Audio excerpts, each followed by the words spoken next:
Howdy, I'm Clint Walker and you're watching GVTV News.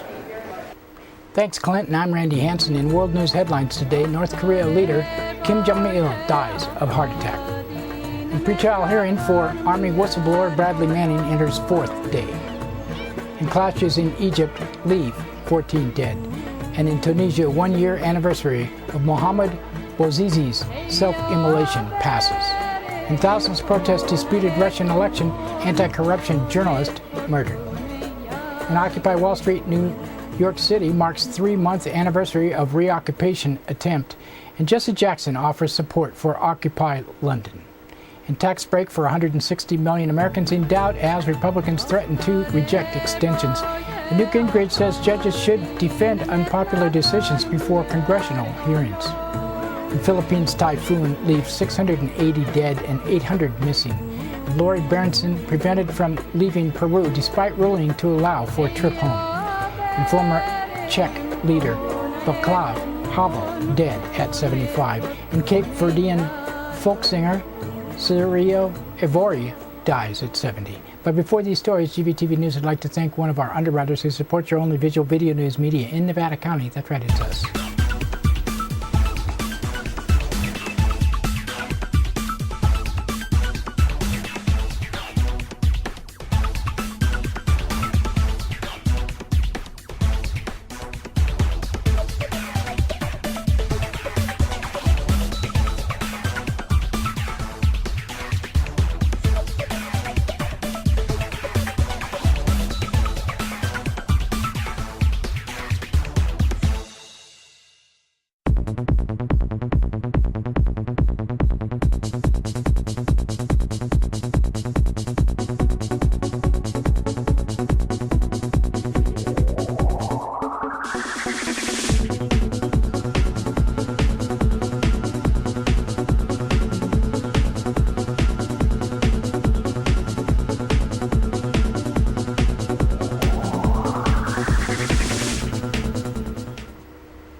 In today's first world news story, North Korea has announced its leader Kim Jong-il died on Saturday at the age of 69. He reportedly suffered a heart attack while traveling on a train. Known as the Dear Leader, Kim took over North Korea in 1994 when his father Kim Il-sung died. Two men are only leaders in North Korea to have been known since 1948. South Korea pulled its military on alert soon after the news of Kim Jong-il's death was announced. Technically, the two countries are still at war. Under Kim Jong-il's leadership, North Korea became a nuclear state. In 2003, it quit the Nuclear Non-Proliferation Treaty. 3 years later, it tested its first nuclear device. While North Korea has become a nuclear state, an estimated 1 million North Koreans died during the famines of the 90s. And a pretrial hearing for accused Army whistleblower Bradley Manning is entering its fourth day at Fort Meade in Maryland. On Sunday, military investigators testified classified files downloaded to the computer of Manning matched those that later showed up at whistleblowing website WikiLeaks. Manning faces up to life in prison. Supporters of Bradley Manning have been gathered outside the military base.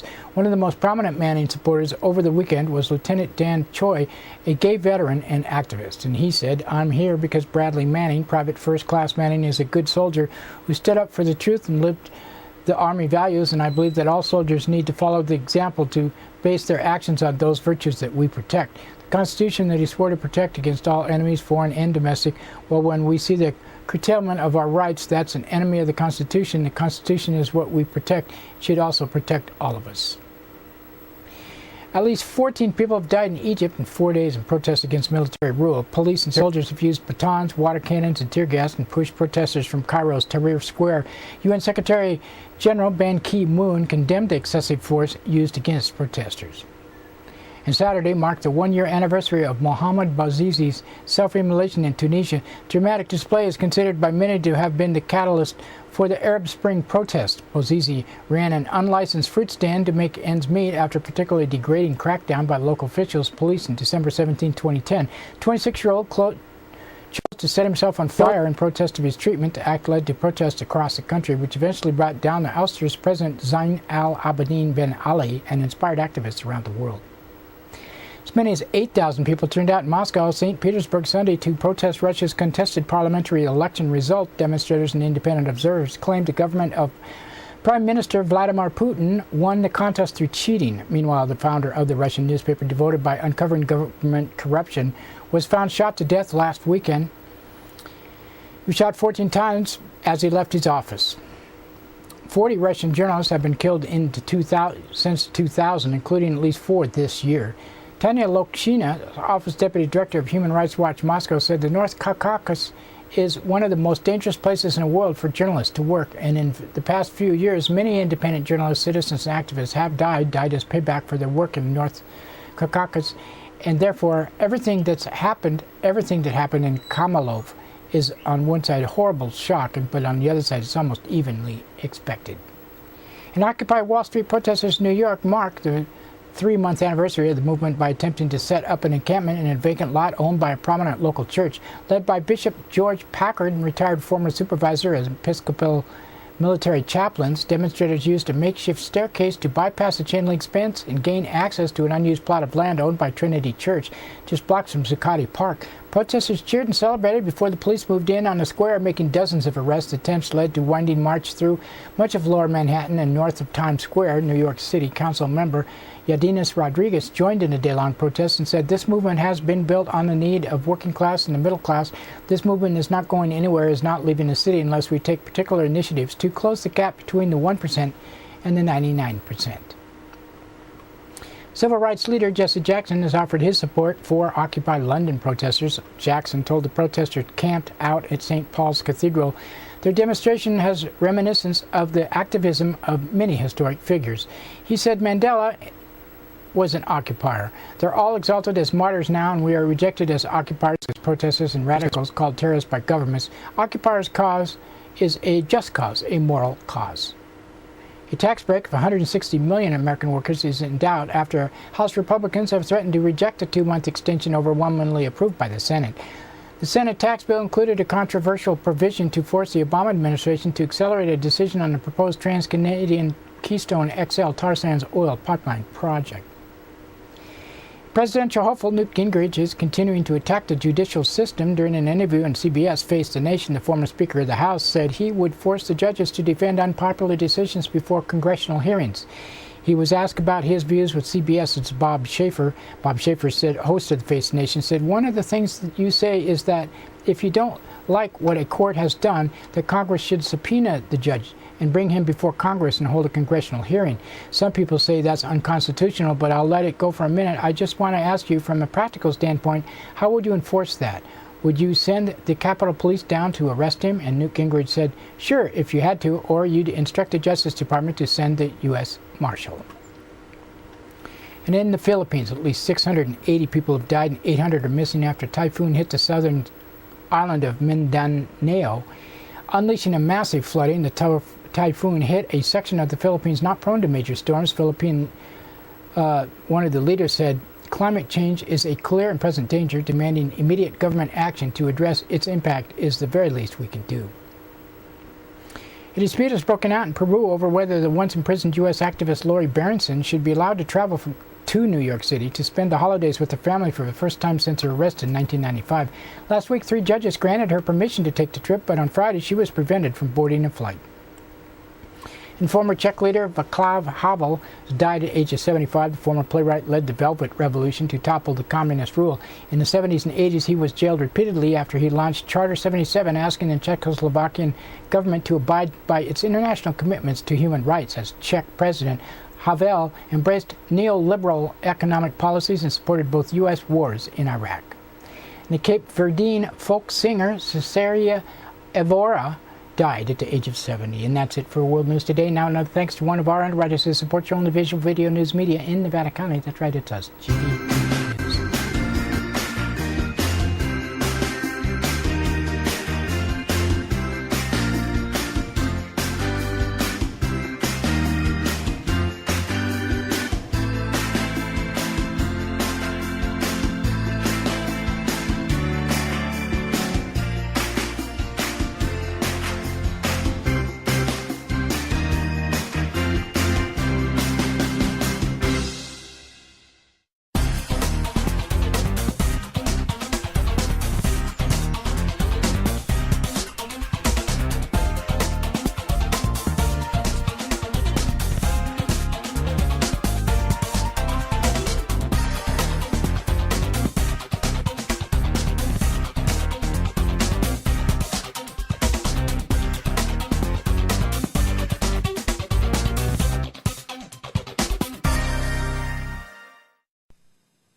something happening here.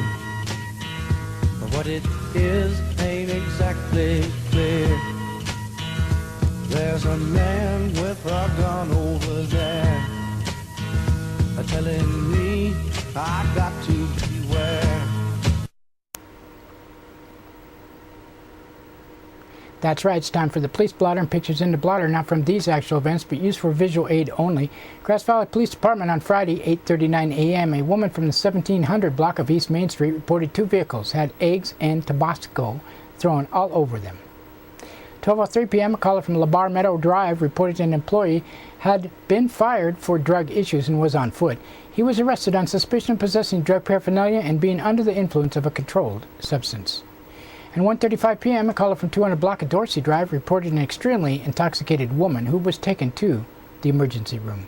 And 1:46 p.m., a caller from Nevada City Highway reported transients smoking marijuana and drinking alcohol. And 1:58 p.m., a caller from South Church Street reported a transient smoking marijuana who was moving on. And 4:05 p.m., a caller from Nevada City Highway reported a man drinking outside a business. He was gone when officers arrived. And at 8:04 p.m., a woman from Mill and Wall Street reported a man yelled at her and threatened to vandalize her vehicle in a dispute over a parking space. At 9:33 p.m., a woman from 1400 block of Sedgeworth Way reported a man threatened her with a sawed-off shotgun. And Saturday, 4:05 a.m., a woman from 100 block of Ophir Street reported a man throwing rocks who could not be located. At 7:58 a.m., a man from 600 block of Packard Drive reported rocks and eggs had been thrown at vehicles last night. At 2:12 p.m., a caller from Nevada City Highway reported transients drinking. They were moving on. At 3:12 p.m., a caller from 100 block of West McKnight Way reported a baby locked in a vehicle for more than 15 minutes.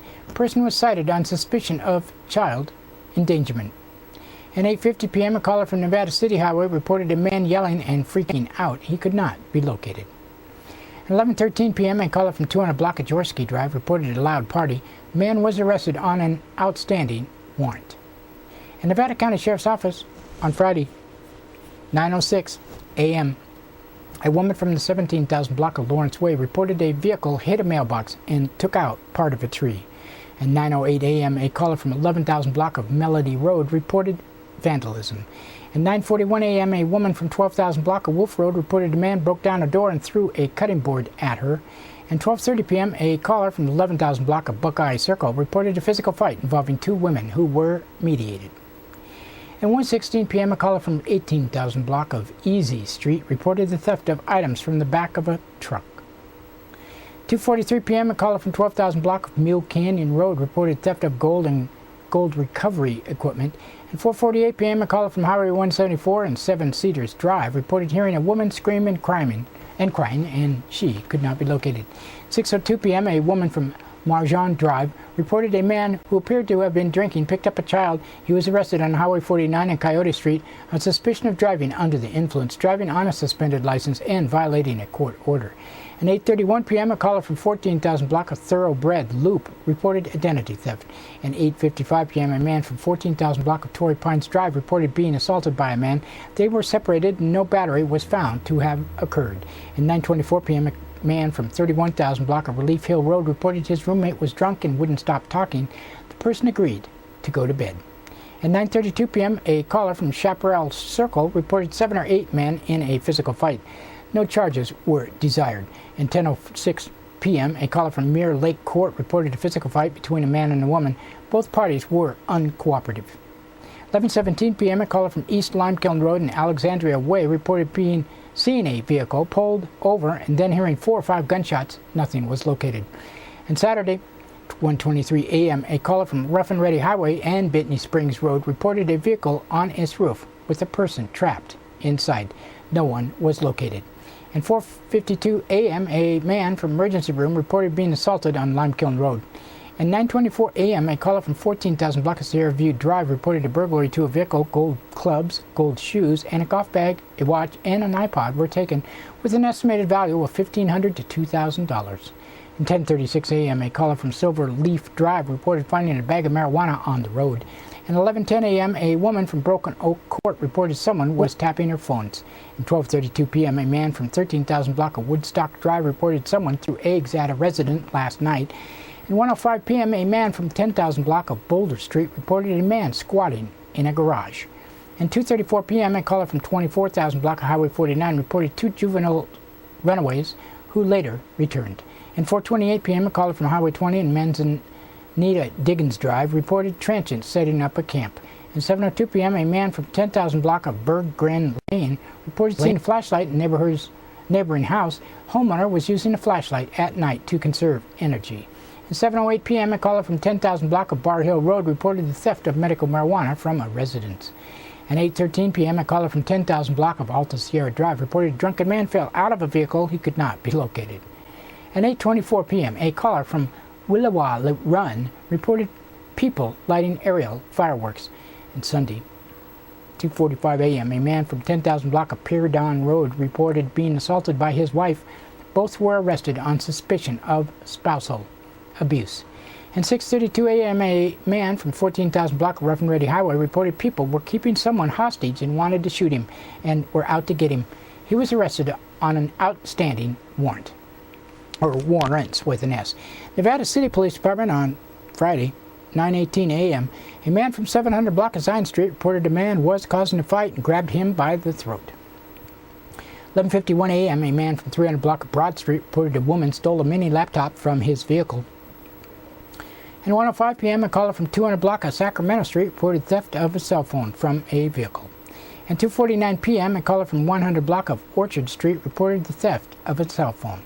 At 10:40 p.m., a caller from 200 block of Broad Street reported a newspaper stand had been thrown through a window.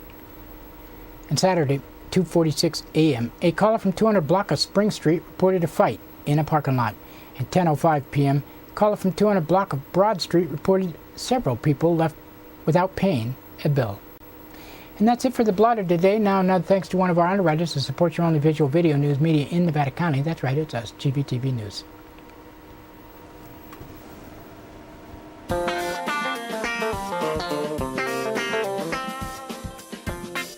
Soundcheck Music Center, the rock and roll connection. We have guitars, amps, drum equipment, sound accessories, lessons, and repairs. We are located at 671 Maltman Drive, Grass Valley. 530-272-7236, open 7 days a week.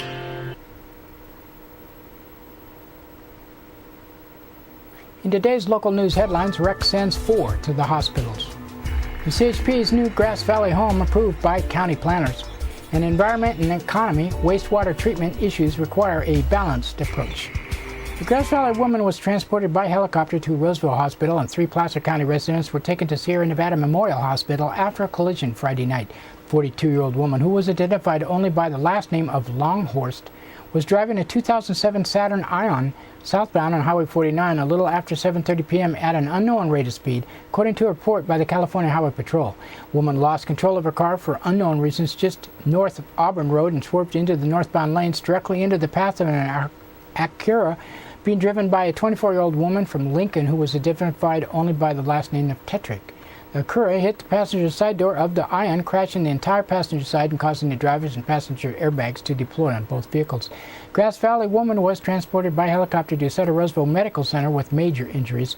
Her condition was not available at the time of this story. The other driver sustained moderate injuries, but said she would seek treatment on her own. Her 3 passengers, 24-year-old woman from Rockland, a 19-year-old woman from Rockland, and 25-year-old woman from Roseville, all were transported by ambulance to Sierra Nevada Memorial with moderate to major injuries. Northbound lane of Highway 49 was closed for approximately 40 minutes. And in a story written by Matthew Renda of the Union, the California Highway Patrol will be moving into their new digs, representing a new era for the agency's facilities.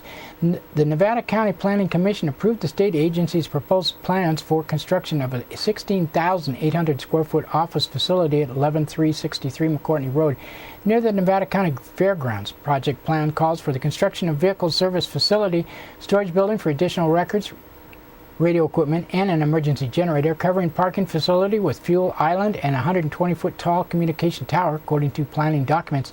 If no appeals are filed by December 19th, the project will move forward, said Nevada County Planner Todd Herman. The current 5,000 square foot CHP office is located near the intersection of Sutton Way and Brunswick Road and is shared with the California Department of Motor Vehicles, said CHP Assistant Chief of Administrative Services Eric Knudsen. The facility is estimated to cost $14 million, said Knudsen, but the agency has elected to pursue a lease-to-own option. The facility will be constructed and leased back to the CHP. The method allows the agency to leverage a down economy in terms of construction costs while keeping the property on tax rolls. Also, if infrastructural problems occur at the property, the developer will bear the responsibility for repairs, he adds. It allows us to test drive the facility. CHP revenue comes from motor vehicle registration fees as opposed to state general fund. Of the 104 CHP offices spread throughout the state, the agency owns 174 constructed by in the 1970s, including the Grass Valley office. We're trying to diversify our portfolio, he said. CHP hopes to move into the new building in 2013. The project is estimated to take 18 months to complete. And in another Matthew Rendo story, flushing a toilet is a luxury. The reason cholera is no longer an epidemic that ordinary Americans fret over is due to the extensive sanitation system that most residents of this county often take for granted. But Scott Jocelyn, wastewater operations manager for Nevada County, and Steve Castleberry, the county's principal civil engineer, don't take all that for granted. They have full knowledge that the newest operations that enter are oh boy, I missed that one, didn't I? Scott has to be part of chemist, part hydrologist, part engineer, and part voodoo doctor, Castleberry said. His job is increasingly difficult in Nevada County, which has 10 different sanitation district zones spreading throughout the western portion of the county, all of which have different operations and standards. The range of treatment plants is large, said Jocelyn. Some are regulated by the state, some by the county. There are different regulations for each plant. Wastewater treatment regulations have made recent headlines as Congressman Tom McClintock criticized the San Francisco-based environmental law firm, Lawyers from Clean Water, for plundering the town of Colfax. Over the past several years, the little town has been utterly plundered by regulatory and litigatory, I can't talk today, and bankruptcies ravaged families already struggling to make ends meet. There's a lot of problems down there in Colfax from this stuff. He called the practice unconscionable and went on to say that the legal fees owed by the town exceed its annual budget. McClintock further said the enforcement of regulations by the Central Valley Regional Water Quality Control Board and the EPA have handcuffed a small town that do not have the necessary funds to upgrade plants to necessary standards. In Nevada County, Supervisor Nate Beeson has repeatedly said the regulations imposed by the state are too broad and do not take account of economies of scale. Regulations should be based on the science on the ground in a specific area, Beeson said in a previous interview. For instance, Cascade Shores is being asked to implement filtering technologies that reduce copper amounts, and the burden of proof is on the county to prove they don't have a copper problem, rather than the regulatory agencies to prove they do. The federal government and California are running roughshod over rural counties, Beeson said. They are overreaching, insensitive, and indiscriminate. Castleberry agreed that more discrimination needs to occur in the regulations. You have places like Cascade Shores where the treatment standards are high, but the cost to achieve those standards are only spread around about 100 residents. Castleberry said Cascade Shores has about 86 residents that hook up to a wastewater treatment plant. These residents pay about $2,445 per year in sewer rates. That's $200 a monthly bill. That's one of the highest in California, said Jocelyn. However, Castleberry recognizes the other side of the equation and says that the public has a right to clean water, and standards are to ensure clean water is widely available. The problem, Jocelyn said, occurs when science finds a new way to measure metals and pollutants or discovers a new material that may represent a health hazard to humans and attempts to enforce monitoring and filtering of such materials and costs. Wendell Wiles, environmental program manager for the Central Valley Water Board, said that the state levels there is an effort underway to accommodate rural districts and pay more attention to economy of scale problems. For instance, Colfax, the State Water Board, recently released $6 million in grants to be utilized towards fixing pipes and infrastructure and storage ponds so the city does not violate any more environmental regulations. Further, the State Water Board devised a staff report December 5th enumerating multiple approaches to assist small or disadvantaged communities. Such communities are defined by having populations of less than 20,000 or having a median household income of 80% less than the state average. The challenge SDACs faces generally results from the lack of adequate local monetary resources combined with insufficient access to technical expertise, the report states. Solutions put forward by the report include leveraged state and federal funding, secure zero-interest financing, ability to refinance debt, make available wastewater training, and refining the permitting process. This is a huge policy and political issue, Weil said, and we understand the financial issues that is facing these smaller communities. Boy, that's a lot about water. And that's it for local news today, and another thanks to a couple of our underwriters, and we'll talk to you tomorrow. Should be Wednesday. Christopher's Old World Deli and Catering Company has brought its delicious food and service downtown Grass Valley. Do you like desserts?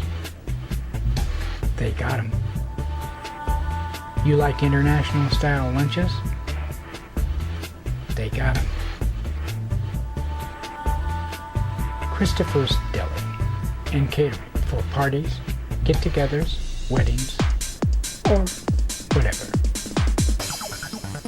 Open 7 days a week.